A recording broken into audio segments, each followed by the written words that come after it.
Ladies and gentlemen, it's time for Awkward Question Time. Please welcome your host, Alex Leam. Hello, and welcome to Awkward Question Time with me, Alex Leam. I look slightly flustered and, the late arrival as well. It's because StreamYard decided to kick me out when there was 2 seconds left before the opening title started. So I'm tense. I don't know about you, but welcome to Awkward Question Time, the show where we take a panel of comedians and subject them to an hour of awkward and stupid questions. StreamYard not kicking me out permitting. But they don't all come from me. Submit your questions for the panel, please, in the comments section. More cringe, the better, and answer along with us as we go along. And give us a share, retweet, or subscribe on YouTube. Those addresses are my personal Facebook page, Alex Leam Stand Up. Follow me on Twitter at Alex Leam or search Alex Leam on YouTube. And also go and like the Awkward Question Time Facebook page at Awkward Question Time. If you're not watching live and you're watching on the replay, let us know where and at what time you're watching. But do join us live on a Sunday night at 8:30. Are you watching on a proper TV? If you are, then DM a pic of the show tonight to me, because I know a lot of you watching on a proper TV. It's good to see it, So stand back a bit, get the whole sort of like atmosphere in. TV included. And if you're enjoying the show and want to support it, then the links are paypal.me/Alex Leam, kofi.com/Alex Leam as well, or scan that QR code, which donates £2. Somebody last week donated 6 pence. Piss taker. So if you can outdo 6 pence, then I would be very grateful. If you want to submit a question anonymously, old school style, then send a text to the show's Nokia 3310 07508 796619. No messages waiting so far. So the inbox is clear. We're waiting for your awkward text messages. So we're ready to start. So let's get on to tonight's panel. Please welcome Pixels Green, Donna Scott, Lord Sparkles, Al Grant, and Nick Page. Hello, everybody. Hello. Hey. Hello. Right. Well, so I think we've got all the technical problems out of the way now. That was a record amount that we had before coming on. Al had a buzzing noise, which Nick likened to Hypnotoad from Futurama. Futurama. Yes, which was very apt. Very apt. Ian Bowden is on the chat saying, love the Tron jacket. Oh, I thought that said Torn. Tron jacket. With you now, Ian. With you. And Roger Poulter's watching as well, saying hiya. And he's got the crying with laughing emoji. I think he's enjoying my technical trouble. Because I've often ribbed him about his technical problems. So I think he's having some karmic payback. Anyway, we've got one question coming from viewers already. Keep them coming in. We'll pick a few later on. But we'll start with probably, I think, something that will get us all debating. Did you see any of Eurovision last night? And if so, thoughts? So Pixels, you said you watched it in the pub. Not in the pub, no. I was round at a friend's house and with nibbles and booze, and generally enjoying just the UK entrant getting nul pois across the bar. It was like in a room with just everybody ignoring. And it wasn't a great song. It was quite rubbish. There was the UK entry and the Spain entry, which I think were quite rubbish, and the rest were really good. I enjoyed it. Okay. I mean, I caught the scores bit towards the end, so I sort of like got in front of the TV just as they were going around all of the international sort of judges. And one thing that struck me is different from the last time they did it. They used to like give like the 9 point, 10 point, 11 point, and 12 point, but now it's just 12 points, presumably to quicken things up a bit. Well, you would think so, yeah, because it would take ages, even with just the 12 points. Oh, goodness me. I know. Even though all they have to do is give 12 points to quicken things up a bit, most of the places they went to still did a 3-minute speech before they gave the 12 points. Like, what's the point? That's not saving any time. Doesn't need to quicken the speeches up a bit then. Well, I have only seen like 3 bits of Eurovision, including Amanda Holden's introduction. Yeah. Good grief. Yeah. So just if anyone didn't see it, what Amanda Holden said, Donna. Hello, bonjour, herdibadag. That's French and Dutch, apparently. I don't know. I don't speak any languages. I don't like languages. Something like that. Why did we get nil point? Yeah, I'd imagine she's not allowed to like languages because of her demographic. Well,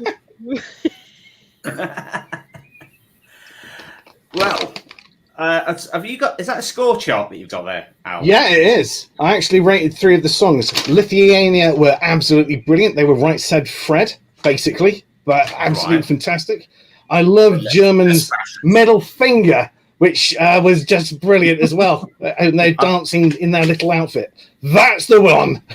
Amazing. That also looks a bit like a chicken. And of course, with the message of "Don't promote hate," which was a nice one. I actually enjoyed the coke sniffing on live television from the Italian entry. That was brilliant. So I saw that. And then allegedly, I saw his explanation. I was just picking up some broken glass, and that's slang for coke. I've done both things, and it definitely looked more like having a big line than picking up broken glass. Maybe it was glass. Depends on how it was cut. Yeah, true. Was it the Italians that when they cut to them, they were all on their phone at one point? Yeah, they're all voting for themselves. Excellent. And that's what James should have done, even though his song it wasn't actually awful, it was just dreadful. But the French one, I don't understand how the French did so well.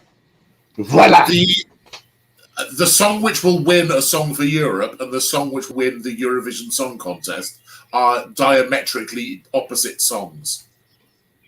Utterly agree. Yeah, Mitch Benn was opining that it needs to be effectively a Beatles tribute song with a wordless na na na na na na na type sing-along bit for the UK to get any points. That's and the lyrics need to be somewhere on the lines of "We're really, really sorry about the last 5 years. We will fix it." A message of hope. Yes. Yeah.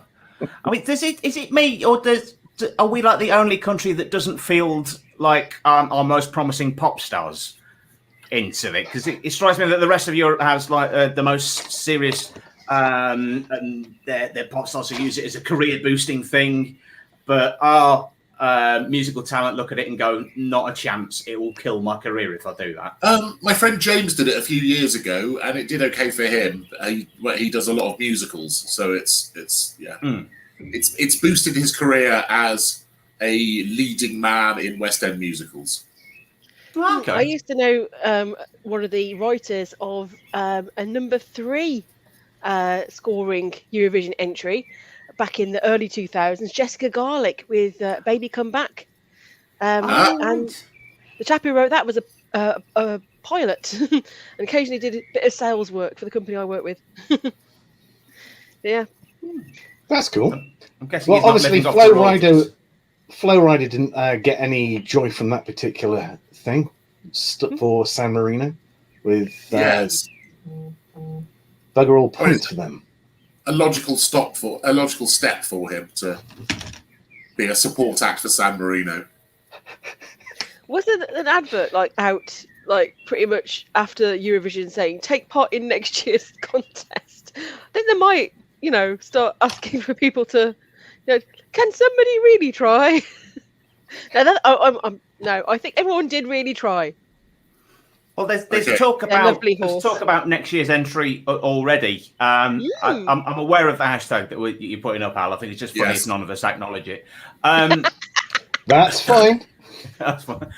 Because there was talk of Bill Bailey. I think there's a petition for Bill Bailey. Yes. How would we rate Bill's chances, do we think? Again, very, very well at winning the Song for Europe. Not very well at winning Eurovision. But again, we've just got to keep lovely horsing it because the UK can't afford to host it. And that's true. Pretty would deport half the competitors. She'd have a gunship. Oh, she'd be wearing her special coat. Oh, I've seen the special coat with the special coat logo. on it. Yeah. And it does answer a question because her head is much too small for her body. So I assume that she wears the special coat under whatever other clothes she's wearing. Like the Russian entry. She's always got it next to her skin with embroidery saying Home Secretary. Oh, God. Oh, that's the point. I saw Boris visiting an aircraft carrier with a special... Oh, yeah, with his Trump jacket, yeah. Prime Minister on it. Yeah. Like he was on Air Force One or something. You just know that. He's exactly the kind of... He's exactly the kind of bellend with novelty pants as well, isn't he? I wonder if they've all kitted themselves out with uniforms like they're a netball team or something. Yes. And maybe like they've got like the letters on the back because you don't normally see them in the photo ops. So like a call centre on a stag do. Yeah.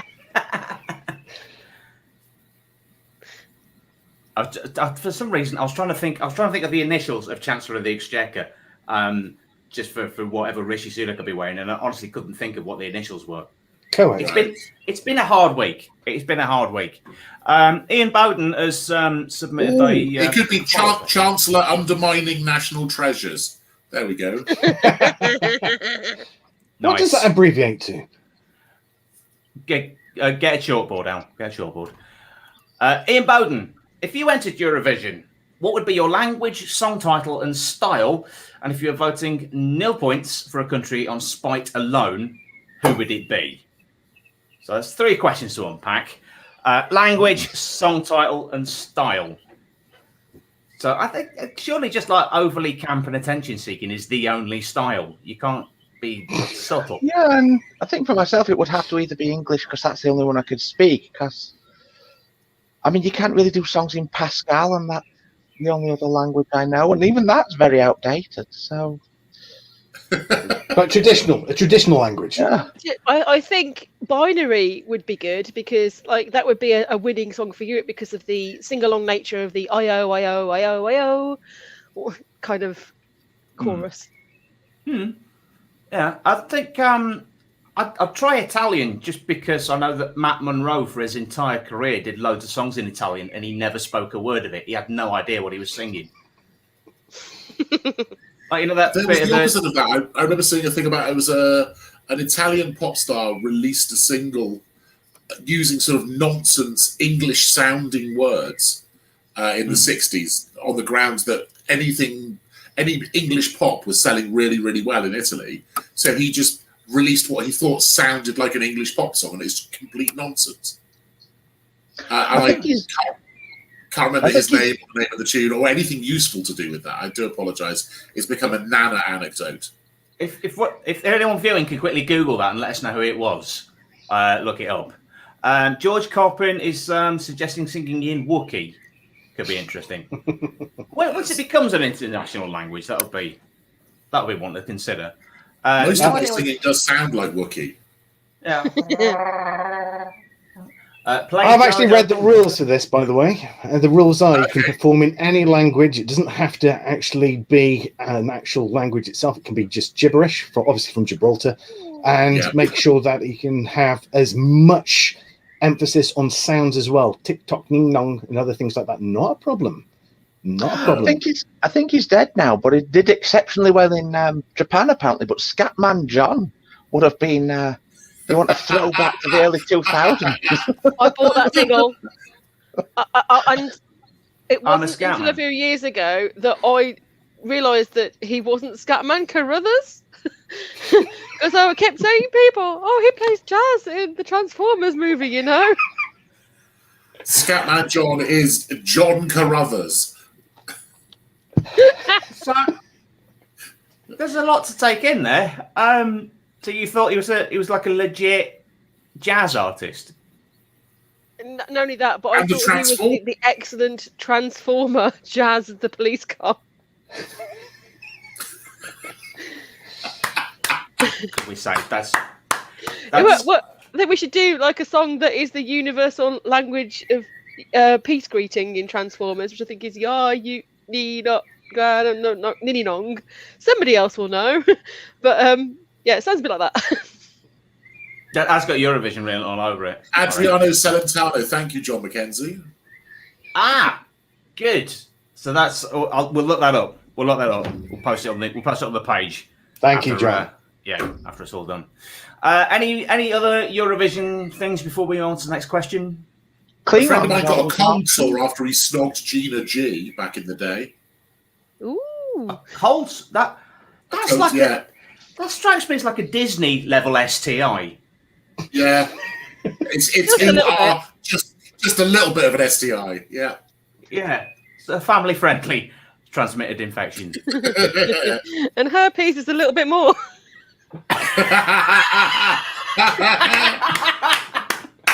Very nice. Very nice. Something cold sore. Yes, good. Yeah. It rhymes. Beautiful. Scatman Carruthers was in The Shining and also Hong Kong Phooey. Oh, terrific. Terry's a wonderful super guy. Yeah. It never ceases to amaze me. I mean, nearly 40 episodes in, and about this point, we do go into sort of territory I never thought we'd go down. So the links again tonight are just mind blowing. So I don't think anyone can stop getting a cold sore from Gina G. So we'll move on from Eurovision. Next question. Have you been in a pub this week? So from Monday this week, you can be inside again. Has anyone been in a pub, and what have you got up to? I've done 6 gigs in the last 7 days, so yes. Wow. That's awesome. So all indoors, no beer gardens. Oh, one of them was in a marquee. But yes. Cool. So how did that feel on the first one back in? Because it sort of felt like that first day back after the 6-week holidays sort of vibe for me. There is that sort of can I remember how to do this thing. But I don't know. I've been doing a lot of outdoor gigs and a lot of Zoom gigs, and I managed to go overseas between lockdowns and stuff. So I've been more fortunate than many, I think. But yeah, it's definitely that thing. I was saying the other day, like after the 6-week summer holidays, sometimes when you're about 8 or 9, you'd be like, "Can I remember how to write my name?" And yeah, there is a bit of that. I see you've been out to lots of pubs, Alex. You've been. Yes. So Monday night, straight to a pub. There's reasons for this. It's not just functional alcoholism. So actually on the night that they all reopened, and it was just great seeing the pub staff being as rusty as fuck. They're kind of like, they're walking around like, there's people inside again. I can't cope. I've not got the software for this. So with one thing and another, I've been on a sort of like average score, sort of 2 parts piss most of this week, to be honest. It's a bad thing. So I'm on a challenge to try and meet and have a pint with as many of my Facebook friends as possible, which is, I think I'm up to like 14 in a week. So not too bad. So anyone else? Pixels, you said you'd ventured indoors. That's not a euphemism. I had not. No, I was going to go out to a pub when it was just the outdoors, but you had to book ahead, and it was groups of 4. So we'll just do it on Zoom and just get some wine and do it that way. So I haven't yet, although I do intend to very soon. More information on Scatman Carruthers. He was also Scat the Cat in the Aristocats. The Barista Cat made a coffee for you. He didn't do a single about stuttering. No. Mr. Trick. Anyone else? Anyone else with pub related? Yeah, I was with you on Thursday. Yes, in Clown Converted School, which was a lot of fun. There is a sort of with. I don't know if you've found this, Nick, with sort of the crowds coming to see comedy. They're sort of like a bit more gung ho for it. They're really, really pleased to be out. They're still a little bit baffled. It feels a bit like Freshers Week. Yes, like there's a newness. They've seen what to do on telly, but because they've had 18 months of constantly holding their phone and checking it every 3 seconds because there's nothing else going on, they're reluctant to give that up, even though the thing they've said they've wanted is happening. But no, I mean they've been lovely, and venues have been full, which has been great. And all the venues I'm talking to have like sold out their next few shows. So sweet. Yeah, it's a nice thing. Cool. Ian Bowden, I'm still too much at the feeling bad for being a single patron stage to go to the pub. Do you need a hug, Ian? I've got a feeling he's dealing with some issues. If you like, we can arrange to go out on the next comedy festival I see you at. So, yeah, we'll let Ian. I think Ian's now crying on his own. Any more pub related stuff before we go on to the next question? No. Have Wetherspoons taken on entirely new staff then, or have they just said to the people, come back now and you can work again, I'll pay? Because wasn't it the big furore at the beginning of the lockdown that what's his face, Wurzel Gummidge chap that runs Wetherspoons? He just turfed everybody out, didn't he? So somebody leaked the video when he more or less said, I'm not going to be doing the furlough thing. Go and work at Tesco. I think there was words to that effect. I would imagine I heard a lovely description of him. Someone says he always looks like someone who's just won 2 tickets to see the Wurzels in a competition in the back of Farmers Weekly. Like he should be carrying a pitchfork at all times. Yeah. Somebody that would probably consider buying anything from those adverts in the back of the Daily Mail. Oh, the plates. Yeah. Commemorative plates. But I used to like looking at the dolls, the special dolls. Oh, the special dolls are terrifying, aren't they? There was a Prince Philip is Dead teddy bear that one of them released that looked like a fake advert from Viz. Yeah. Hang on, I've got to look this up. It's an amazing thing. I think it was a Steiff bear. It was like 400 quid. And it had like a black armband that looked really swastika-y. Okay, I'll see if I can share me screen. Hi, Dave Francis. Is Dave Francis from the Bush watching? Possibly. That gives me lots to go on. Nice. Hasn't Prince Philip been largely animatronic for the last 6 years? I swear he died ages ago, and they've just had somebody with a remote control box operating him. Press the racing button. I thought they'd been Weekend at Bernie's in him for a long time. Just or did what they did in EastEnders that first time that Dirty Dan left, like filmed a year's worth of stuff for him, so it gave the impression that he was still in it. I love things like that. There's an amazing film called Fatal Deviation, which is a low-budget Irish kung fu movie. And what? Irish kung fu movie? Yeah. Mikey from Boyzone is the special guest star, but clearly they only had him for an afternoon.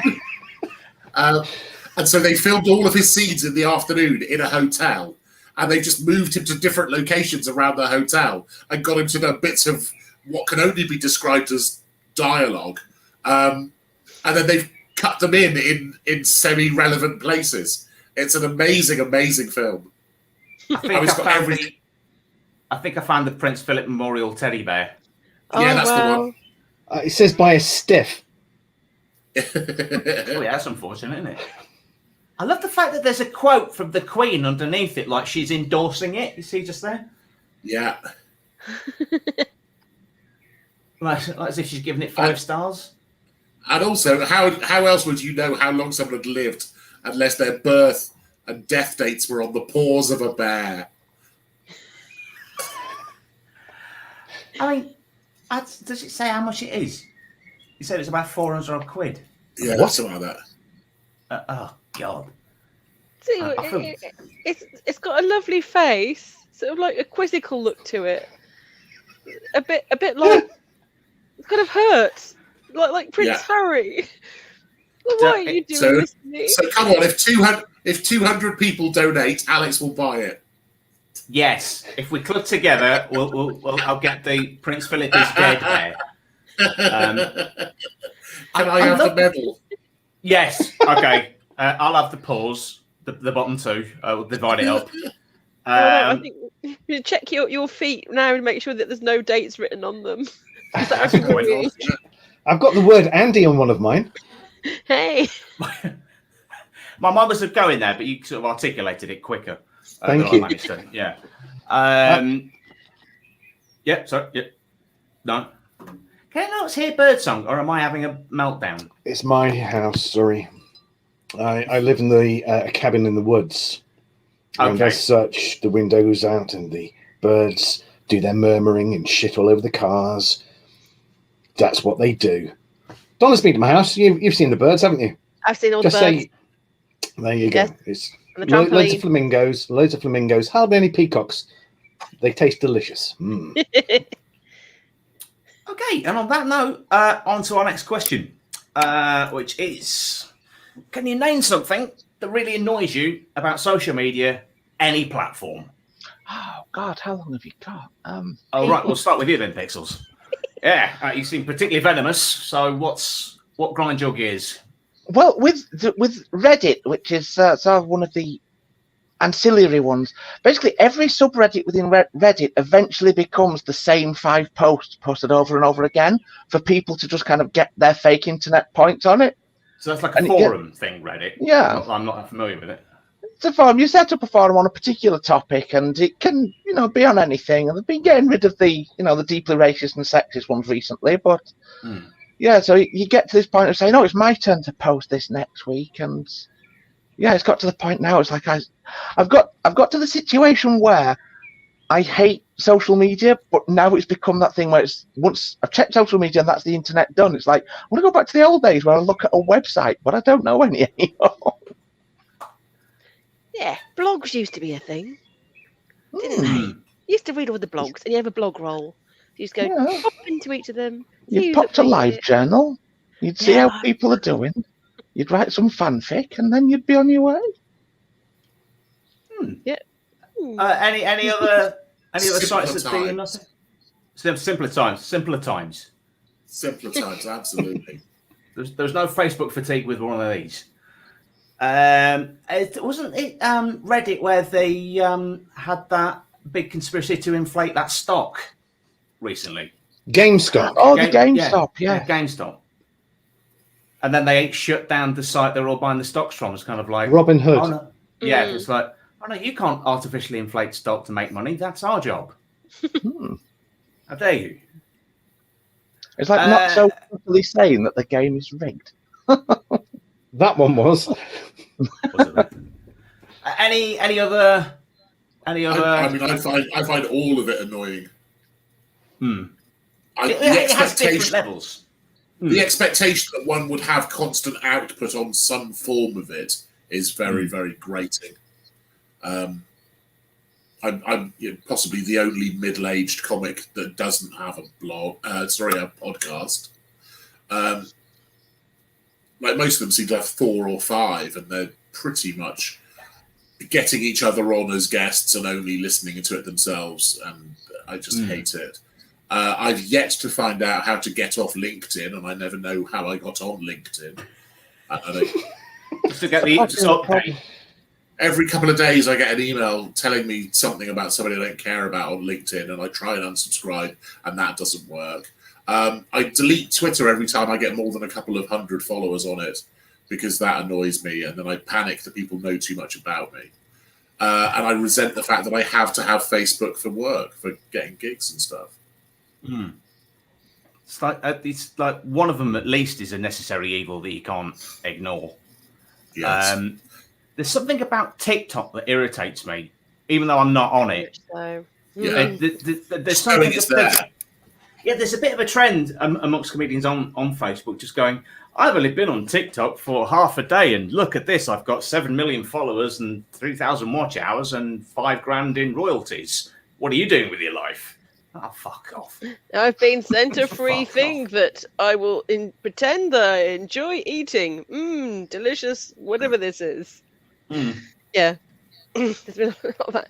Well, I can speak. I'm one of them middle-aged people, one of those middle-aged comics who has got a podcast, Apple Top 10. But I started it for the most depressing of reasons, because I thought I was going to die.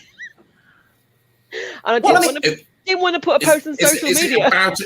Is it about a particular thing, or is it just you like chatting to other comics about the comedy industry that nobody gives a fuck about? I sometimes chat to like writers. I've chatted to a couple of comics, but because it's an aspirational podcast, so it's about aspiring to be better than you are already, even though you're not very good at it. So try and find something more interesting than that to do. But basically started talking about my experience in hospitals and all of that. It's good for sort of turning your personal stuff into material. Absolutely.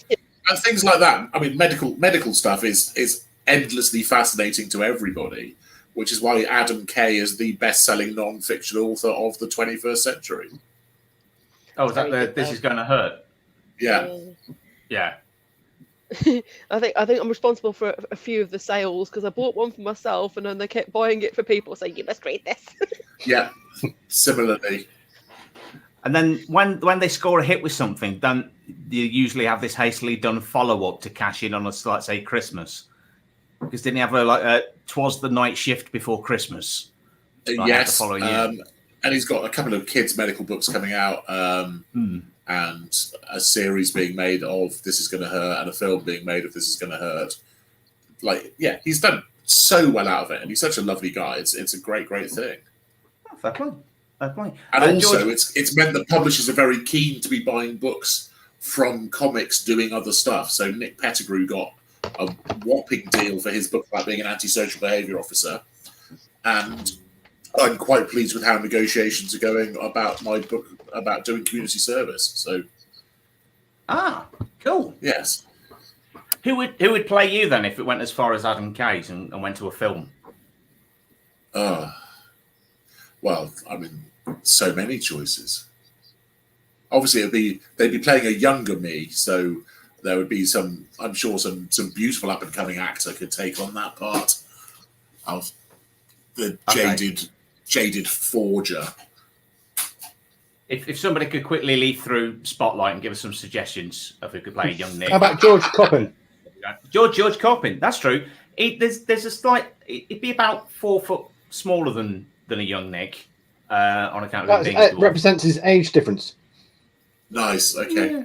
Yeah. They'd have to do like Tom Cruise, where they have like the co-star standing in a hole, so when they're standing opposite him. Sort of. Yes. Oh yeah, no. A couple of times, apparently, he's done film scenes where he's been on a box or they've been in a trench.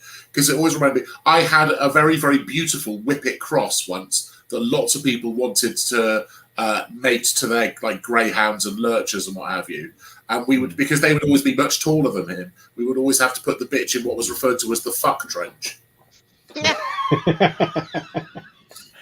That sounds like it could be my favourite nightclub. And what themed nights would there be at Fuck Trench? Well, leather night, obviously, clearly. Uniforms. Probably like on a midweek night. Yeah.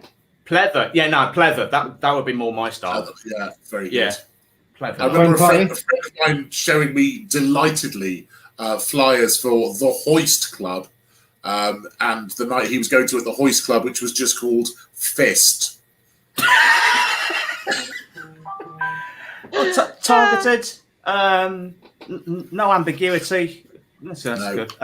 Talking to George Coppin, he's commented with what he hates most. Hashtag Fuck Trench. Thanks for that. Al. Oh, Fuck Trench are going to be our Eurovision entry. Yeah. Hashtag Fuck Trench. YouTube adverts. You can just hear all of the different countries. Fuck Trench, nil point. Welcome to the Pleather Dome. The Pleather Dome. Some points. There we go. One leaves. That's my autobiography sorted. Welcome to the Pleather Dome. I'm noting this down as well. Pleather Dome. We will wait for you to note it down. No, yeah. Memory. He's very good at writing. Yeah. You can tell he hasn't had 6 weeks off. He can just get on with it. Yeah. YouTube adverts, says George Coppin. Are they annoying me more now since there's been an update and YouTube have said that they can add in adverts to even people's accounts that aren't monetized, so they can make money off of your stuff without you being in that. Yeah. You're not part of the partnership program. It'll make it look like you've got more followers. And oh, I'm watching an advert. They must be popular. Possibly. Claire Lindsay just says, "Heyo." Hello, That's Claire. another lyric. That's true. Let's go. Any more social media grinding gears before we get the next question? Just turn yourself off. It's easy. I've been dark for around about 2 or 3 years now. Everybody who knows me personally knows that I am a balloon god, and if you send me messages using particular things, I am just like God. I don't read or answer your queries. That's the way it is. Contact me via WhatsApp or telephone, traditional ways. It works. Or carry a pigeon. Yes, I've got a pigeon roost next door. They send their pigeons to Belgium, where they had a great song from Eurovision last night, and fly them en masse. It's just when there's no avian flu. If WhatsApp's allowed to count, I really, really, really hate voice notes. Oh, yes. It's like, oh, good, someone sent a message. Oh no, it's a fucking voice note. I'm going to delete it and never listen to it.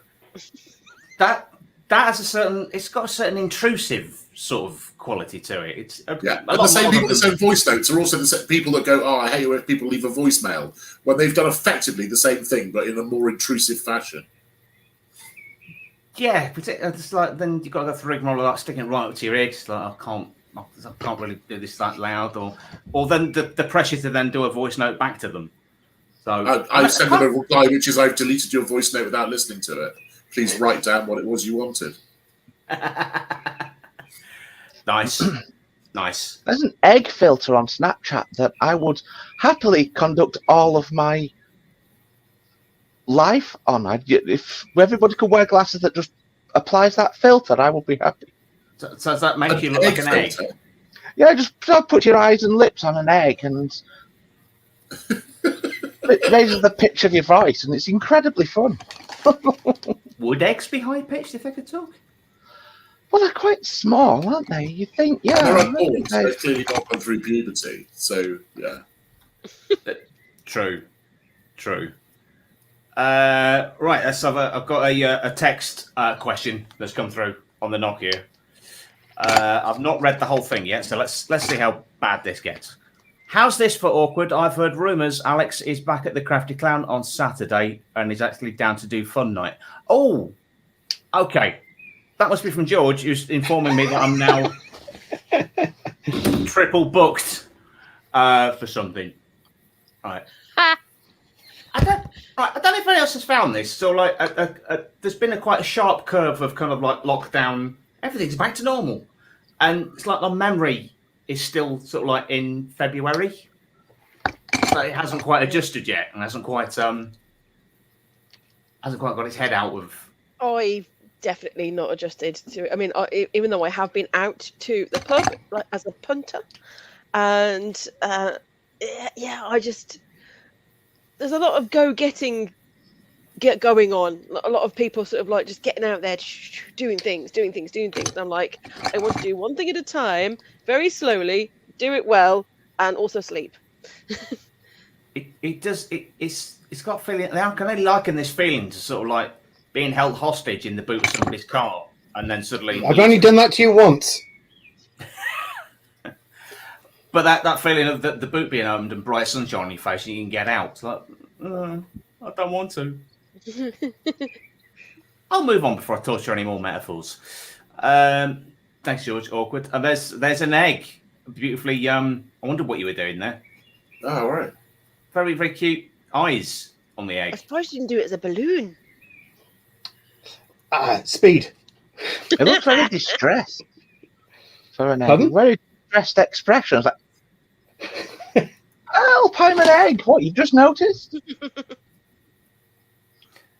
Okay, on to our next question. If you could permanently erase one past experience, what would it be? And why? Lord Sparkles, Al Grant, we'll come to you first.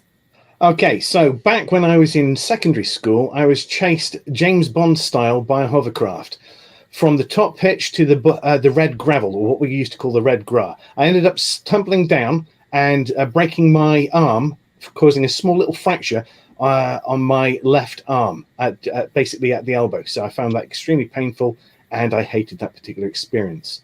And I realized that I could have actually just collapsed on the floor, where the plenum chamber just went straight over me. But I was a bit concerned about the, in effect, what is basically an oversized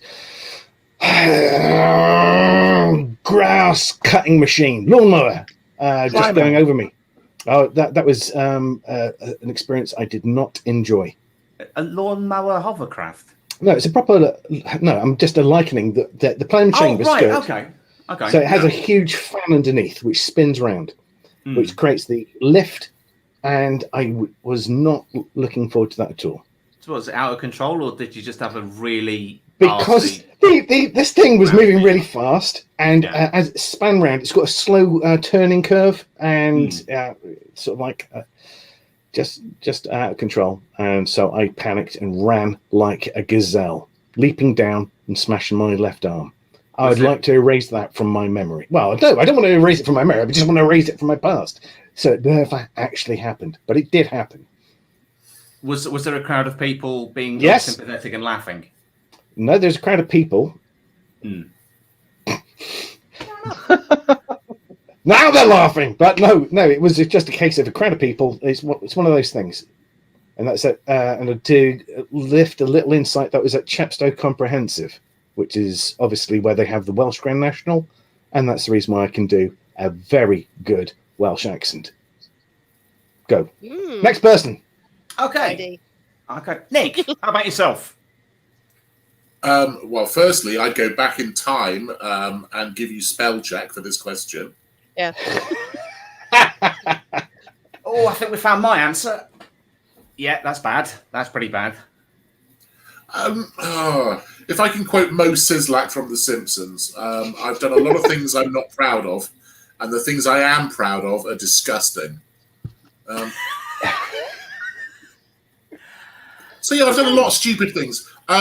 One of the reasons when I had my my fraud conviction, part of the reason was that there was some incriminating evidence that I put in an incinerator, which I'd forgotten to light.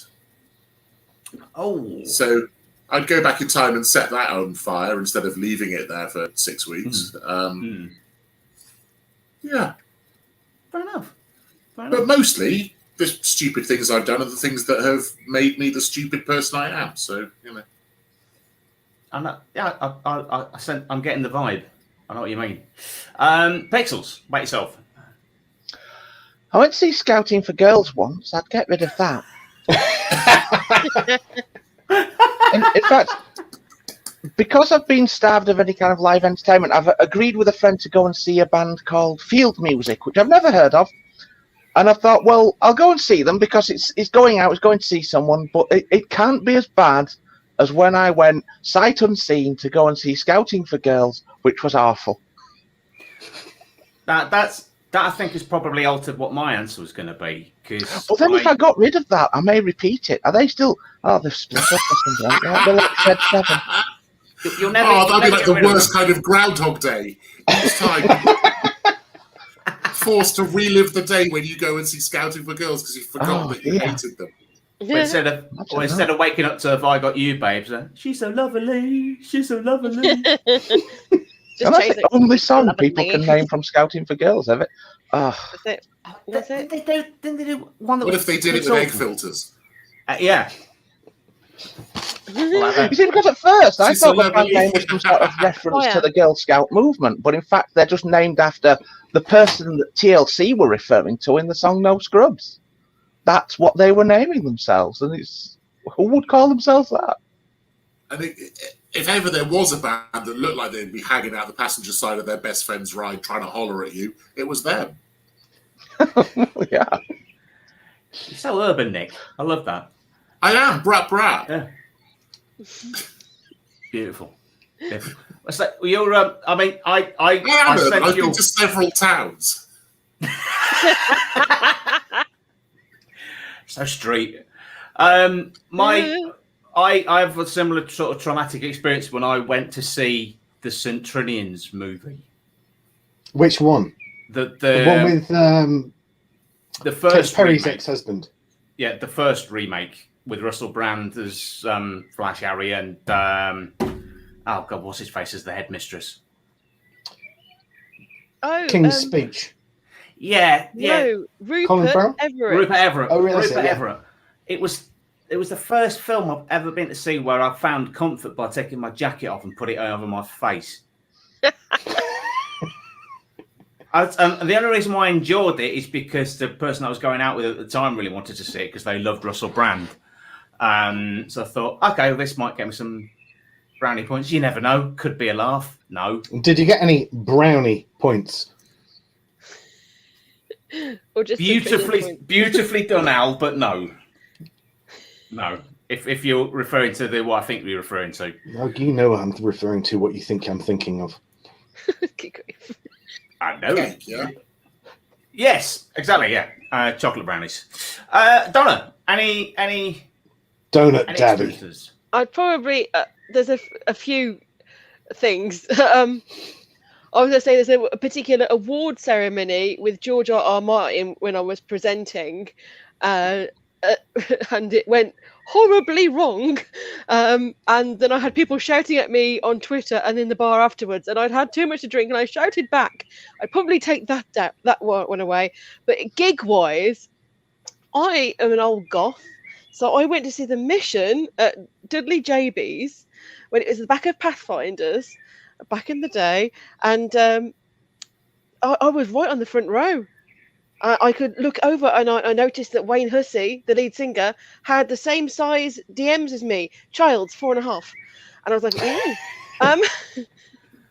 And then I looked up because he was leaning over, and I was like, oh, I just look past his head as we were singing the song, and you know, on the ceiling there's loads of posters, so I just happened to look up to see what the poster above his head was, when one of the stalactites of beer and sweat that was, you know, hanging down from that ceiling melted with the heat of all the people in there and landed in my eye, and oh my god, it stung so much. So I had my head down, you know, my eyeliner was running everywhere, and then I just felt like this wet on the back of my head and two great big splashes of water, and I thought, that's really sweet. The singer thinks I fainted, so he's poured some water on my head. That wasn't what happened at all. I was standing next to my very tall friend who had taken the same opportunity not to look at the posters, but to grab the singer in the crotch. And he had looked down and seen me with my head like this, assumed it was me, and poured 2 pints of beer on my head. I'll take that back. I thought for a second there you were about to tell me he pissed on your head, but that would have been worse. This was beer in Dudley. So there was piss.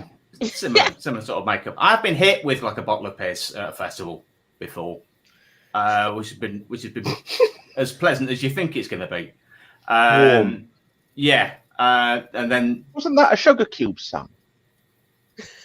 I've been hit with a bottle of piss at a festival. That's Kirsty McCall. Yeah, easy mistake to make. Can you imagine Bjork singing that? She liked a lot of song titles. On the comments, Rebecca Rowan McKenzie, the fact that she loved Russell Brand was your first clue it wasn't going to last. And hindsight's 2020, Rebecca. She also wants to get Al to prove that he's got a very good Welsh accent. What am I, your performing puppet? All right, then. Yes. That's lovely, isn't it? Get off my mountain! There you go, that's enough. That's like a Welsh Brian Blessed. I'm Monster. That's lovely. Yes, I remember the years when I went on my little tractor with Kinlitten. We went to the Eisteddfod. It was absolutely beautiful. That's enough for you. I was just referring to the fact that at a gig I described him to the audience as Brian Blessed on Monster. So, which I thought was a good sum up, actually. Ian Bowden for memories that he wished he would erase. I'll go with the time I met a girl from a band who I listened to regularly and told her without that context, I'll probably have you in the car later. That's one of those sounds better in your head before it then comes out of your mouth moments. John is very proud of Al for saying that he went from hovercraft terror to balloon specialist. Talk about mastering your fear of inflatables. Thank you very much. Nicely done, sir. Face the fear. Face the fear.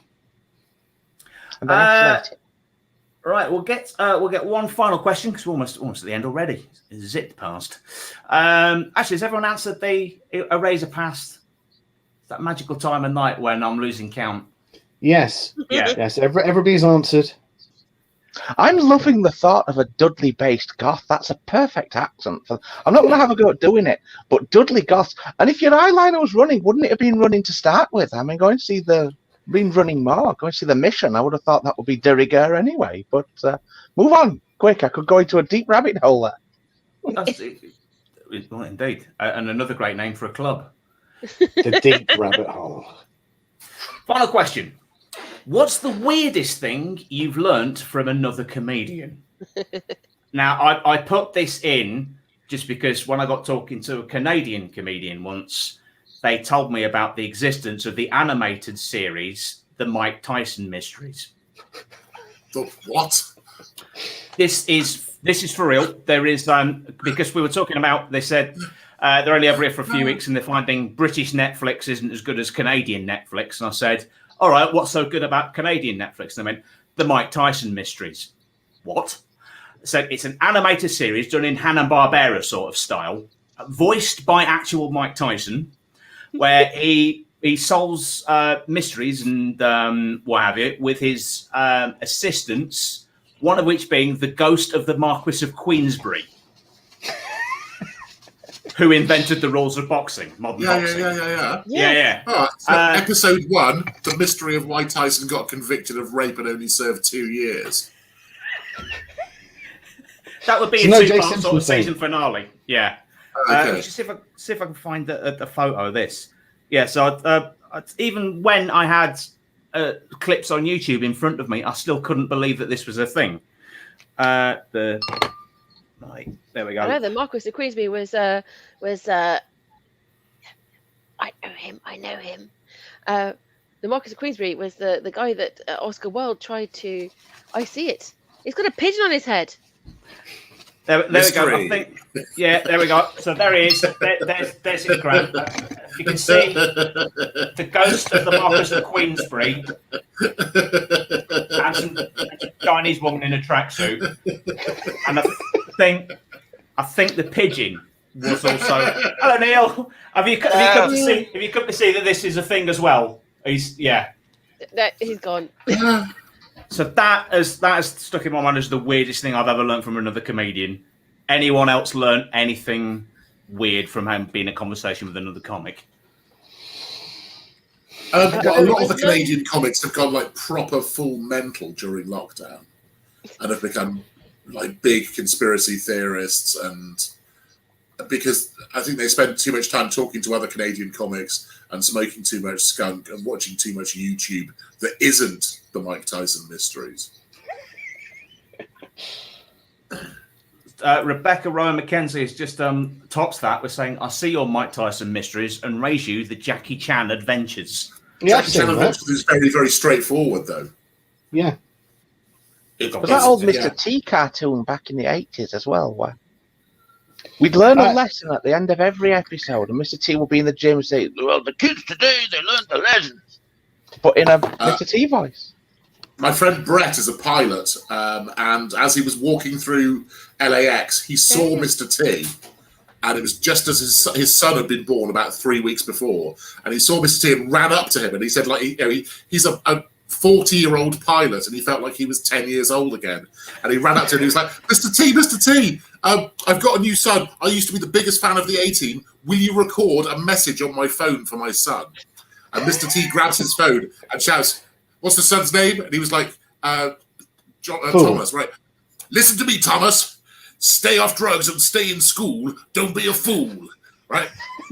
And then he gives Brett back his phone and he says, I see you fly for BA. BA don't fly. Oh, beautiful. Beautiful. Well, we'll top that if anyone else has got anything that they've learned from another comedian. Anybody else? I think I've resolutely learned nothing. You've learned nothing. Absolutely nothing. And will continue to do so. I've learned today that you could do an egg filter and it's better than real life. That's true. Is it in HD though? I'm going to say yes. Hard boiled. It would have to be. Nice. Al Grant's taught me that you can uncrick your back by having somebody like Al Grant pick you up and sort of hold you. Yeah, so that your spine I do chiropractic as well. Chiropractic, do that. One of my unknown skills. I know that. I'm familiar with that maneuver. Yeah, I've done that to you as well. Yeah. And it works. In fact, stacking the evidence together, he may be Jesus. I know. I'm Balloon God, not Balloon Jesus. There is a difference. Okay, all right. You've healed two of us on this stream in the past. And boy, am I going to get crucified later. On a balloon crucifix. Which would be... There we go. You can't nail it, you'd have to use glue. Yeah, this is like pop. I'll use Elmer's rubber cement, that's fine. Al did once make me a balloon collar and tie. Yes? Which looked awesome. Because I was wearing a collarless shirt and I just said, it's lacking something. And he went, wait there. And yeah, before I know where it was, I've got a white inflatable collar and an inflatable tie. And not the worst fashion crime I've ever committed either. So, anything else before we wrap up? Did you have anything, Donna? Anything weird that you learned from the comedian? Or have you covered it with them? Everything Al says. Everything else says. Cool. I think we're done. That's the hour almost already. It's just gone past my ears in a great rate of knots. Before we go, as you got anything to plug, even if it is just your social media, I'll come to Al first. Granted, you don't have social media to plug. We've covered that earlier. Roger's Blue Suede News. You know what that is. Just do that. It's blue suede and it's a noose. That's blue. That's close enough. And George Coppen's Fun Night. Susie Frost for Eurovision. Without any context whatsoever. Susie Frost for Eurovision. And if you need balloons, just speak with one of those people there. Donna's got my details, and so has Alex Leam. Good luck finding me. Thanks for the reminder when you said no context. Oh, what to do? Almost forgot to play that. Nick, anything to plug, yes. sir? Not really. If you're in the Ledbury area and you need repairs done to your garden machinery, I can recommend Ledbury Garden Machinery. That's pretty much it. Fair enough. Donna. Okay. Or as a middle-aged comedian with a podcast, you can listen to my has been an Apple Top 10 charting podcast, The Lemonade Budget for Stand-Ups. No, you said it wrong. The Lemonade Budget for Champagne Social Butterflies. Yeah, the name is too long. And coming soon, the Best of British Science Fiction 2020. Nice. And Pixels. Just at Pixels Green on Twitter. I occasionally type rubbish in there. Pixels Green Comedy on Facebook. Follow them. Something might happen on them soon.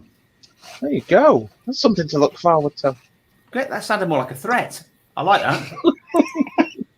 Brilliant. Okay, so thanks very much to all of my panel tonight. Al Grant, Donna Scott, Pixel Screen, and Nick Page. Until next Sunday night at 8:30, stay awkward.